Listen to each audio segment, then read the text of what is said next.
Good morning. வீட்டு கெஸ்டெல்லாம் வந்துட்டு போனனால சோஃபா கிளாத்து, பெட் துணி, பாய் அப்படின்னு எல்லாத்தையுமே எடுத்து ஃபுல்லாக வாஷ் பண்ணி போட்டாச்சு.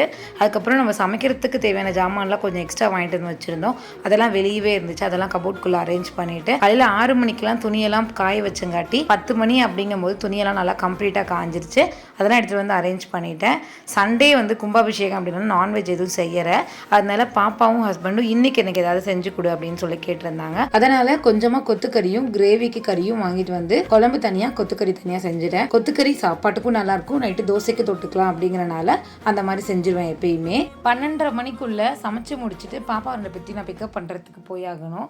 அதனால் எவ்வளோ சீக்கிரம் சமைக்க முடியுமோ அவ்வளோ சீக்கிரம் சமைச்சிட்டேன். என்னையை பொறுத்த வரைக்கும் சாம்பார், ரசம், புளிக்குழம்பு இதெல்லாம் செய்கிறத விட கறி குழம்போ இல்லை பிரியாணியோ செய்கிறது தான் ரொம்ப ஈஸி. எத்தனை பேர் இதை அக்செப்ட் பண்ணிக்கிறீங்க அப்படிங்கிறத கமெண்ட் செக்ஷனில் சொல்லுங்கள். எப்பயுமே என்னோடய ஃப்ரிட்ஜுக்குள்ளே 2 ஐட்டம் இருக்கும். என்ன அப்படின்னா இஞ்சி பூண்டு பேஸ்ட்டு, தேங்காய் துருவி வச்சுருப்பேன். அதனாலேயே கறி குழம்பு செய்கிறதா இருந்தால் டக்குன்னு செஞ்சுருவேன். நீங்களும் இதை தான் ஃபாலோ பண்ணுறீங்கன்னா கமெண்ட் செக்ஷனில் சொல்லுங்கள். 12:45 பாப்பாவை கூப்பிட்டு வந்து குளிக்க வச்சு சாப்பாடு போட்டு சாப்பிட்டு முடிச்சாச்சு.